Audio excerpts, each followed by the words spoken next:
Hi guys, it's Lisa here from Love to Pierce. Just doing a quick video today to talk to you about piercing bumps and what causes them and how to get rid of them, which is probably the most important thing. So a piercing bump, first of all, looks like a small shiny bump next to your piercing. So it's either, if you have an industrial piercing, it'll be kind of under the ball here at the top, or it could be sometimes inside as well, so just where the bar sits on the ear. And if you've studs like this, generally they're kind of hidden under the back or under the front of the piercing itself. Sometimes you can get them on the nose as well, so they sit kind of next to the gem somewhere on your nose piercing. And again with tragus as well, they sit here near the ball. You can get them on any piercing. There's areas they're more common than others, so the nose and industrial are very common to get piercing bumps. Also along the helix can be quite common as well. So they're caused by a few different things. The first thing is sometimes if you're drying your face and you're very careful of your nose piercing, for instance, you can leave moisture behind the stud. That can actually irritate and cause a piercing bump. Another thing that can cause them is a catch or a knock, so any sort of trauma to the area, and it can be something very small, so you can just brush your hair and catch it, maybe not even think about it, might not even sting at the time, but it can cause a piercing bump, so you'll notice a little bump starting to build up.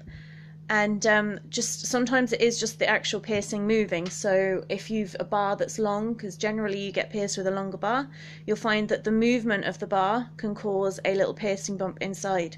Now along the helix they're actually a bit more common if you have rings rather than studs. That's why we always tell you we prefer to use a stud in your, or a Labret bar. We use flat back bars for your helix piercings because rings, they allow more movement, and it's the movement that causes the piercing bump. So as I said, they look like shiny bumps, like a shiny, they can be a little bit firm, but they're not rock hard, so there's a bit of movement in them when you press on them.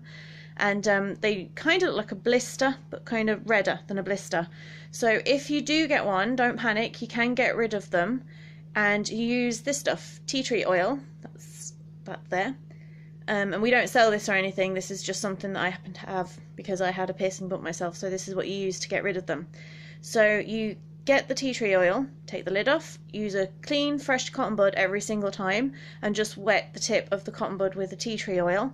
And then if you have a piercing bump, so say up here on your industrial bar, don't take your jewelry out or anything like that, keep it in, but put the wet cotton bud tip onto the piercing bump, hold it there for a second or two, take it away, throw that cotton bud away, make sure you throw them away every time just for hygiene reasons, and then do nothing. Don't try and wipe the tea tree off, don't get it on any of the skin around, just make sure it's on the piercing bump, throw the cotton bud away and let it dry on the skin naturally. Keep doing that twice a day for, well, basically until it disappears. It will start to shrink and you'll notice a difference. It takes around 3 weeks, but some people can find it goes a lot quicker than that, so it is just kind of general, keep an eye on it. When you start to notice it's drying, and then it'll sort of fall off, or it'll come off, it'll be like a bit of dead skin, so it'll shrink and then you'll be left with a bit of dead skin which will come off. So don't pick at it or anything like that, just leave it alone, let the tea tree oil do the work, because it does actually work really well. I had a piercing bump under one of these ones at the top here, and I did tea tree oil, and within a week I was like, felt a bit of an itch behind the piercing and went like that, and the dead skin came off, so it all came away in one go. It was nice, it's gone now and it feels great again.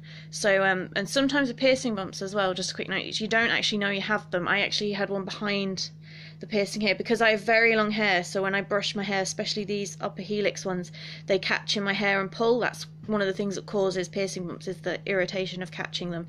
So I had one behind this. I took the jewelry out because it just felt a little bit tight. I took it out because I was going to change it, and then I noticed there was a piercing bump behind it, so again the tea tree oil got rid of that. So you know, it is a lot of different things that can cause it. Anyone can get them, some people are more susceptible than others, but if you've long hair, definitely be careful of catching your hair in your piercings and then tugging at it. That's one of the things that will cause a piercing bump. Okay, so if you have any questions or you want me to do a video on anything else, you can just comment below or send us a message through our Facebook page and we'll get back to you. Thank you.